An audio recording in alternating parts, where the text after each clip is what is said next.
ਆ ਦੇਖਣਾ।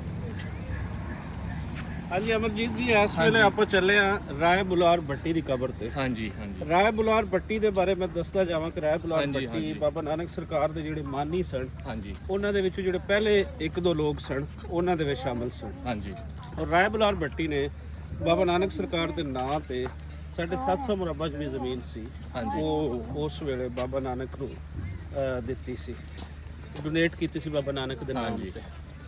ਸੋ ਉਹੀ ਕੰਟੀਨਿਊਟੀ ਜਿਹੜੀ ਬਾਬਾ ਨਾਨਕ ਸਰਕਾਰ ਦੀ ਰਹੀ ਰਾਏ ਬੁਲਾਰ ਭੱਟੀ ਦੇ ਨਾਲ, ਹਾਂਜੀ ਉਹੀ ਫਿਰ ਅੱਗੇ ਨਸਲ ਦਾ ਨਸਲ ਉਹ ਚੱਲਦੀ ਰਹੀ।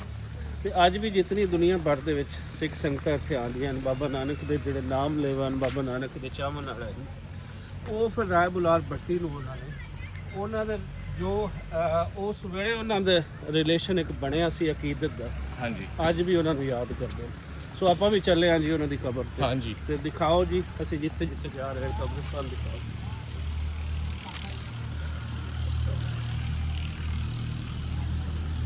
ਸਿਕਿਉਰਿਟੀ ਵਾਲੇ, ਕਿਉਂਕਿ ਇੱਥੇ ਜਦੋਂ ਵੀ ਤੁਸੀਂ ਆਉਂਦੇ ਹੋ ਤੇ ਪੰਜਾਬ ਪੁਲਿਸ ਵੱਲੋਂ ਤੁਹਾਨੂੰ ਸਿਕਿਉਰਿਟੀ ਜਿਹੜੀ ਹੈ ਉਹ ਮਿਲਦੀ ਹੈ।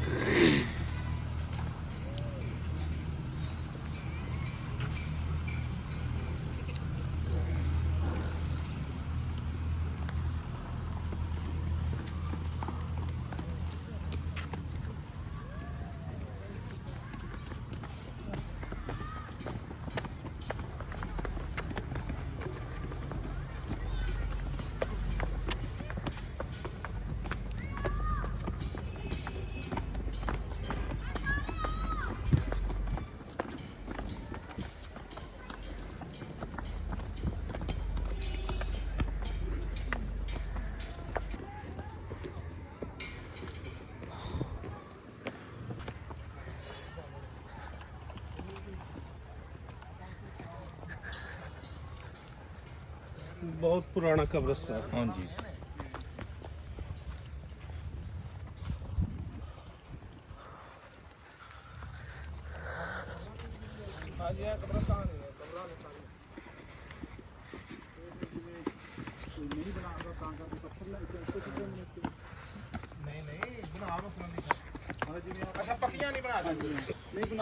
ਇਹ ਵੈਸੇ ਨਾ ਇਸਲਾਮੀ ਤੌਰ ਤੇ ਰਿਵਾਜ ਹੈਗਾ ਕਿ ਕਬਰ ਪੱਕੀ ਨਹੀਂ ਹੋਣੀ ਚਾਹੀਦੀ। ਅੱਛਾ।